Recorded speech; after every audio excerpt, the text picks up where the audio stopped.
ഇന്നത്തെ റെസിപ്പി ഒരു സ്പെഷ്യൽ ഐറ്റമാണ്. അപ്പോൾ അതിനുവേണ്ടി ഞാനിവിടെ ഒരു 3 മുട്ട ഞാൻ ഒരു പാത്രത്തിലേക്ക് പൊട്ടിച്ചൊഴിക്കുന്നുണ്ട്. ഇതിലേക്ക് ആവശ്യത്തിനുള്ള ഉപ്പ് ചേർത്ത് കൊടുക്കാം. അതുപോലെ തന്നെ 1/2 ടീസ്പൂൺ ചില്ലി ഫ്ലേക്സ്, പിന്നെ കുറച്ച് മല്ലിയില, അതുപോലെ തന്നെ വെളുത്തുള്ളി ചെറുതായിട്ട് അരിഞ്ഞതും കൂടി ഇട്ട് ഒന്ന് മിക്സ് ചെയ്തെടുക്കാം. ഇനി നമുക്കിത് ഉണ്ടാക്കാൻ തുടങ്ങാം. ആദ്യം നമുക്ക് 2 സ്ലൈസ് ബ്രെഡ് ഇതുപോലെ ഒന്ന് ടോസ്റ്റ് ചെയ്തെടുക്കാം, കുറച്ച് നെയ്യ് ഒഴിച്ചിട്ട്.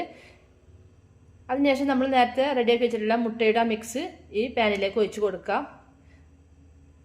എന്നിട്ട് നമ്മൾ നേരത്തെ ടോസ്റ്റ് ചെയ്ത് വെച്ചിട്ടുള്ള ബ്രെഡ് ഇതുപോലെ ഒന്ന് ഡിപ്പ് ചെയ്ത് കണ്ട് മറിച്ചിട്ട് കൊടുക്കാം. അതിൻ്റെ മുകളിൽ കുറച്ച് മാഗി നമ്മൾ വേവിച്ച് വെച്ചിട്ടുള്ളതാണ്, അതും കൂടി ഇതിലേക്ക് വെച്ച് കൊടുക്കാം. 2 ബ്രെഡിലും നമുക്കിതുപോലെ ഒന്ന് വെച്ച് കൊടുക്കാം.